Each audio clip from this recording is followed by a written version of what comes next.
Army है उसके बीच में आप जो फूट डाल रहे हो, ये पेंशन का भेदभाव करके इससे इनके अंदर बेईमानसियत और नफरत भड़का रहे हो। इस कुकर्म को बंद करो। हम कहना चाहते नहीं तो तुम इस देश में जय श्री राम का नारा लगाने के अधिकारी नहीं हो। ये संत समाज कहना चाहता है कि दोगलापंथी छोड़ दो, डबल स्टैंडर्ड छोड़ दो।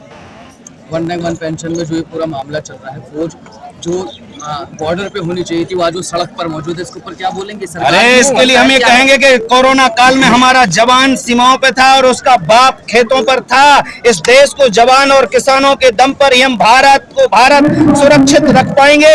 इसलिए भारत सरकार से हमारा सीधा निवेदन है कि किसानों और जवानों के साथ ज्यादती मत करो, नहीं तो इसके दुष्परिणाम भुगतने होंगे। और 2024 में वो समय आ रहा है, यदि तुमने इन जवानों के साथ भेदभाव किया और ज्यादती की तो इन्होंने ही तुम्हें वहां बैठाया था, यही तुम्हें पटकनी मारने की भी सामर्थ्य रखते हैं।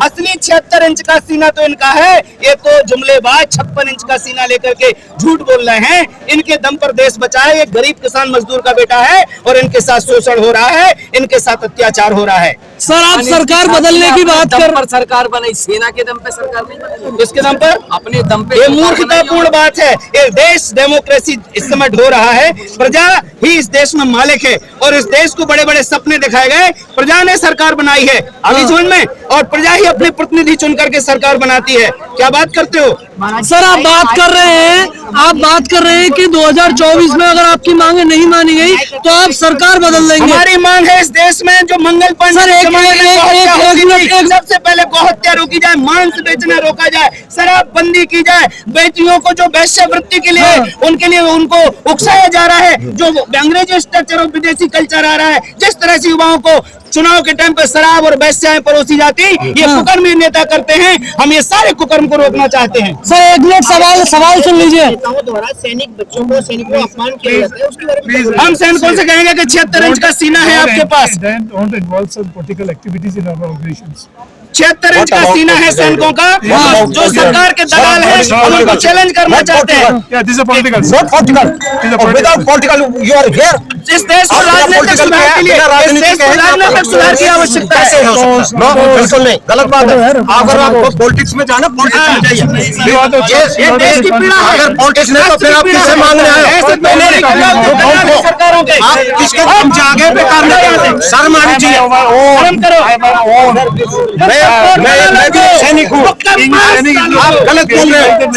सुनो आपने, मैं पीने सर्विस पर्सन नहीं, मैं सरकार से करोगे डिमांड सरकार लेकर के आया।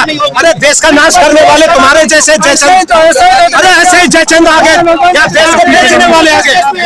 ये देश का गद्दार है।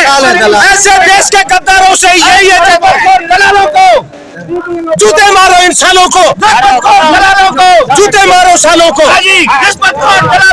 इन रिश्वतखोर दलालों ने तो देश का नाश किया। आगे सैनिक, ये सैनिक बन के आया, चमचागिरी करके आया, ये चमचागिरी करके सैनिक आया। आगे कहाँ से चल करके? हिंदुत्व की बड़ी परिभाषा होती है। हिंदुत्व का मतलब होता है हिंसक प्रवृत्ति को दूर करने वाला। ये तो हिंसा के नाम पे लड़ना पड़ेगा। अरे कितनी हत्याएं करवाई इस तरह के हिंदुत्ववादियों ने। हम कहते हैं कि हत्याओं से नहीं। अच्छा मेरा सवाल सुनिए, आप अभी बोल रहे थे कि 2024 में सरकार बदल देंगे।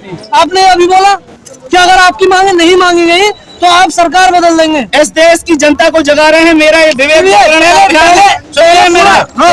विवेक जागरण का अभियान है। एक साधु अपना कर्तव्य करेगा कि देशवासियों शराब और मांस के बल पर इस देश की जो प्रजातंत्र की आस्था और इस देश की मर्यादाओं से बचाओ, ये हमारा कथन है। सरकार बदलेगी ये जनता, और जनता को यदि योग्यता मिलेगी तो जरूर बदलेगी। ये चोरों को, झपकों को, लुच्चों को, बेईमानों को नहीं चुनेगी, ये मेरा विश्वास है। अगर ये लोग सरकार में नहीं आएंगे तो विपक्षी दल सरकार में आएंगे। उन्होंने कौन सी आपकी मांगे मानी? कौन आएगा सरकार में? विपक्षी दल आएंगे। विपक्षी दल?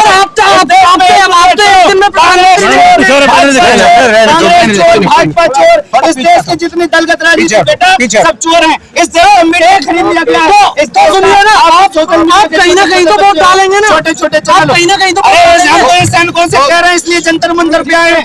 हम सैनिकों से कहते हैं, हम वोट डालने का जनता को अधिकार है। सैनिकों से कहते हैं, हम सैनिकों से कहते हैं कि जवान, अभी तुम्हारी ड्यूटी खत्म नहीं हुई। जब तुम इंटरनेशनल बाउंड्री पे, इंटरनेशनल जब तुम इंटरनेशनल बाउंड्री पे देशद्रोही शक्तियों से देश को बचा सकते हो, तो देश के अंदर इन देशद्रोहियों से भी देश को बचा सकते हो। इसलिए उनको से पार्लियामेंट तक हुंकार भरो, इन गद्दारों को भगाओ और फौजी लाओ, फौजियों की सरकार। तो क्या ये आंदोलन आपका राजनीतिक आंदोलन है? राजनीति का बाप है आंदोलन, राजनीति का बाप है, राजनीतिक आंदोलन है।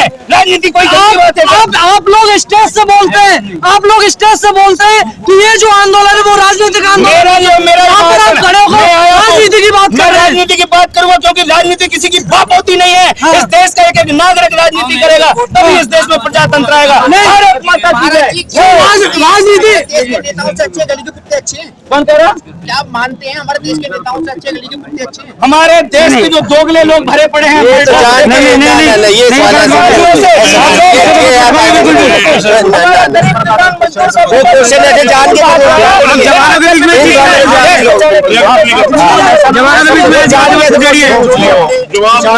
जमानत भी नहीं, ये चीज मत गुजरिए बिल्कुल भी। आज तो कहेंगे कि हमारे जो मुद्दे की बात है उसमें बात करो, फालतू के सवाल मत करो। मीडिया पे गलत बात जाएगी भाई, ये तुम तो सवाल पूछ के निकल जाओगे, भुगतना पड़ेगा हम सबको। गलत बात है, गलत पॉइंट करते हैं। मीडिया वालों को हम कहना चाहते हैं कि अगर तुम लोग सच्चे अर्थ में नौजवान हो जाओ भाई गलत और डेमोक्रेसी की परिभाषा समझते हो तो इस देश में बेटा सुन लो बात सर इस देश के अंदर बेटा जो शराब पिला के और मांस के टुकड़े बांट के चुनाव का एक तरह से शोषण किया जाता है, चुनाव की योग्यता ही नहीं है देश के अंदर। अभी लाखों वोट इस देश के जो प्रबुद्ध और विद्वान लोग हैं डालते नहीं है कुत्तों को, ये जो अपराधी बैठे हैं संसद में, समझिए मेरी भाषा यही है, भारत माता की जय। और इन कुत्तों को चैलेंज करते हैं जो देश का शोषण करते हैं, यही रहेगी। एक आखिरी सवाल, एक कुत्ते का देश का खून पी रहे हैं, कोई यही भाषा रहेगी। आखिरी सवाल, हाँ बोलो। साधु समाज फौजियों के साथ खड़ा हुआ है? साधु समाज पूरा का पूरा फौजियों के साथ खड़ा हुआ है। संत समाज का कथन है कि 3 हमारे देश को सती, संत और सूर, और 3 बेगैरत देश को कपटी कारकुन। पूरे नहीं, आज 50% जो अपराधी बैठे हैं कुत्ते, अपराधी कह रहे हैं, अपराधी होता है, अपराधी होता है, नहीं होता है, उसके लिए कोई कंसेशन। पुराने आंदोलन को आज राजनीतिक रूप दे दिया। हाँ, यदि आपको राजनीतिक लग रहा है, राजनीतिक रूप दे दिया। ये वोट डालते हैं, जो वोटर का अधिकार है इस देश की राजनीति को शुद्ध करना, इस वोटर का अधिकार है। 2 फौजी आए थे अपनी ऐसे लोगों का ध्यान रखना। ये इतने पेंशन के मोहताज नहीं है, ये किसान के बेटे हैं, एक भीख नहीं मांगने आए, अपना हक मांगने आए। तो क्या छाती पर लात धर के अपना हक ले लेंगे? तो क्या इंटरनेशनल बाउंड्री पे दोगलों को भगा सकते हैं देश की रक्षा के लिए, तो इस देश के लुटेरों को संसद से भी भगा सकते हैं, समझ गए? तो क्या आपका ये जो आंदोलन है हाँ। किसान आंदोलन की तरह बड़ा बनेगा? अरे हमारा ये आंदोलन किसान और जवान का उससे कई गुना बड़ा बनेगा, क्योंकि वहाँ पर सिर्फ किसान था, यहाँ पर किसान के साथ में, क्योंकि हम सभी किसान के बेटे हैं, है ना? तो ये किसान के साथ में जवान भी जुड़ गए। जवान, किसान और इस देश का मजदूर और इस देश का छोटा व्यापारी सब इस आंदोलन के साथ है। आप लोगों के इस आंदोलन में एक चीज बोली जाती है कि आपके पास संख्या बल कम है। किसके पास संख्या बल? आपके पास। ये पूरा देश हमारा 150 करोड़ हमारा देश है, हम रक्षा करते हैं अन्न को उगा के और बाउंड्री पे खड़े होके। ये देश हमारे पास कोई संख्या बल कम आपका नहीं। यह संख्या बल कब बढ़ेगा? यहाँ पर तो हम देखते हैं उतना संख्या बल है ही नहीं। बहुत संख्या बल है। आज क्या संख्या कम थी? अब रामलीला मैदान में देखना संख्या बल। रामलीला मैदान में कब की तारीख है? अरे तारीख वारीख के चक्कर में मत पड़ो, जब अभी कमेटी तय करेगी, कब तक तारीख तय हो जाएगी? कमेटी निर्णय करेगी, निर्णय करेगी, कमेटी निर्णय करेगी। सब मीडिया का बहुत आभारी हूँ। और जो गुरुजी ने कहा उनकी एक अपनी भावनाएं हैं। देखो, हम अपनी भावनाओं से, हम शब्दों का जो भी इस्तेमाल कर रहे हैं, हम अपने देश के प्रति प्यार करने वाले जवान हैं, अनुशासन में चलने वाले जवान हैं। बिल्कुल, और अनुशासन में चलते हुए हम अपनी मांगों को मान रहे हैं।